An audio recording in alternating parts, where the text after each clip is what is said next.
She was a highly skilled agent who decided to steal some diamonds. She thought the task would be over by midnight.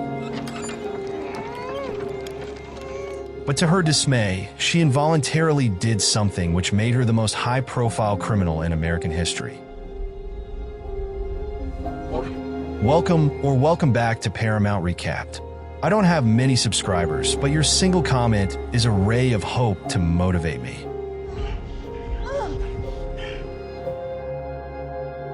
It kicks off with a masked group storming a bank, targeting the manager in a bold heist. Their mission? To rob the bank, trap a bunch of hostages, and crack open a high-security safe. The tricky part is that the safe requires a full-body scan of the manager. But here's the catch. The manager lost a tooth during the assault, and they can't complete the scan without it. So, they scramble to find a missing tooth, pop it back in, and voila, the scan works. Next, the safe requires several fingerprints to open, which they manage to pull off. Inside, they find a box containing a valuable diamond, but unknowingly, something else sneaks into their bag as well. As they're making their escape, two members start arguing, and things quickly turn violent. One of them had been terrorizing the hostages, which really ticks off the other. Amid this chaos, Alex, one of the group, reveals her true identity. It turns out she's a woman in disguise. When the hostages catch a glimpse of her, her partner insists they have to kill all witnesses since they've seen her face. Alex disagrees, claiming she can handle the situation, but her partner starts executing the hostages anyway. At a critical moment, Alex steps in and takes down her partner, killing him to stop the slaughter. During the scuffle, Alex gets grazed by a bullet, leaving her with a noticeable scar. Shaken but determined, she and the remaining crew escape, dragging their fallen comrade's body along with. Later on, Alex confides in another member of the team, revealing that she used to be in the military before turning to a life of crime. She tells him she needs help to flee the country that night. After returning to their hideout, she blows up the car they used for the robbery. Despite her criminal ways,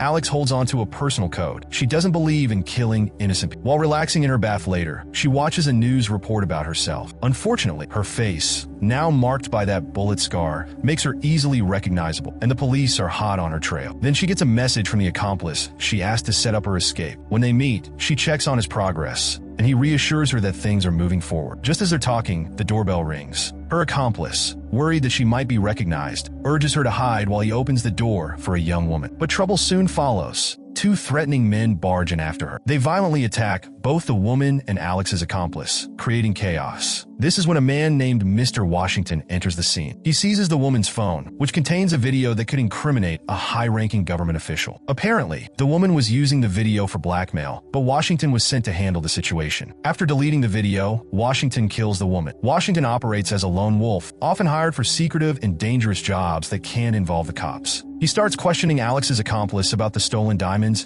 and a crucial USB drive that was taken during the heist. This drive holds sensitive information and belongs to a powerful lead. Alex and her team hadn't realized its significance when they accidentally took it along with the diamonds. Under Washington's threat of torture, the accomplice is forced onto a bed. In a grim moment, he reflects on how he never thought he'd meet his end on a cheap, made-in-China bed. Meanwhile, Alex is hiding under that very bed, listening in on the entire conversation. While scanning the room, she spots the USB drive marked with a made-in-China label and understands its importance. Eventually, her partner succumbs to the torture and dies. Washington orders his team to clean up the mess, leaving no traces behind. Alex, still hidden, sneaks away only to find that her gun is out of bullets. Panicking, she locks herself in a room, but just as she's about to secure the door, one of Washington's men jams it open. Alex quickly reloads her weapon and fires at his feet, managing to shut the door and hide. The pursuit continues as Washington's crew finds her, triggering a fierce gunfight. Alex grabs one of the attackers and uses him as a human shield to reach the elevator. Though they chase her, she outsmarts them by slipping into a nearby shop. She discovers a hidden passage leading to a laundry area, changes her clothes, and then steals a car to make her get away. But Washington and his men aren't giving up. Alex drives recklessly, trying to evade capture, which catches the attention of the police. Washington's car ends up crashing into a police vehicle, flipping over in the process. Unfortunately, Alex also loses control of her car, which overturns. Injured but determined, she crawls out and makes a run. Desperately needing shelter, she arrives at the home of another ally. Though he's hesitant to let her in at first, he finally agrees when she shares the news of their associate's death. Inside, Alex reaches out to the wife of her deceased partner, asking her to find her husband's belongings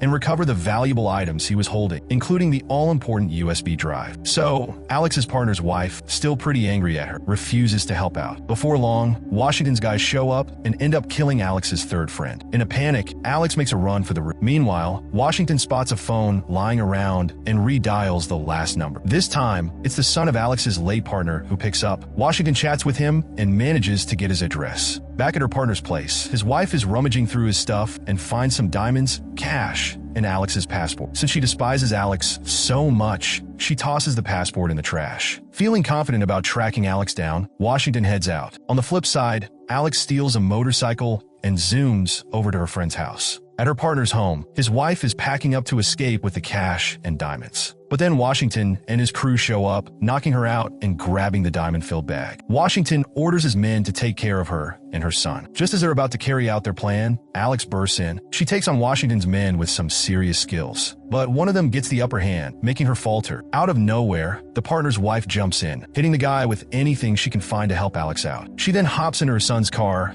and continues to fight off the attacker until he's taken down. After the brawl, Washington cuts his losses and leaves, ditching his men. Alex finds a number from one of Washington's contacts and gives him a call, warning him that the police are on their way. Hearing this, Washington and his crew quickly grab the bodies and hightail it out of there. Alex jumps on her bike and follows Washington to his hideout, where he's planning to dispose of the bodies. When she gets there, she holds one of his crew members at gunpoint and makes a shocking move. She beheads the girl and shoves her head in her bag. Washington arrives just in time to see Alex looking to get rid of the bodies. Alex proposes a trade. She'll give him the USB drive he wants for the diamonds he has. She counts to 3 for him to make a decision, but he just stalls. Frustrated, Alex shoots the hostage she's holding, and when Washington rushes at her, she sets off a bomb near her bike. The explosion creates the perfect distraction, allowing her to escape. Next, she contacts her partner's widow, signaling that it's time to put their plan into action. Meanwhile, Washington is still hunting for her, calling her out and saying they've never met face to face. Sneaking up on him, Alex wraps a cord around his neck, telling him that this should be enough interaction for now. But just as she's got him, another goon attacks her, knocking her out cold. When Alex comes to, she's tied up in a chair. Washington informs her that the diamonds she's been chasing are fake and that her ally has betrayed her. He's demanding the USB drive while putting a painful device near her feet to torture her. Even under pressure, she keeps the location of the USB drive a secret. During their intense back and forth, he tells her a story about a high-ranking officer named Alexis who accidentally caused the deaths of many innocents during her duty, leading to her being kicked out of the force and becoming a fugitive. He then reveals that Alex's real name is Alexis. Washington threatens to end her life unless she gives up the USB drive. He offers a deal. Her partner's family will be safe if she tells him where it is. She reluctantly agrees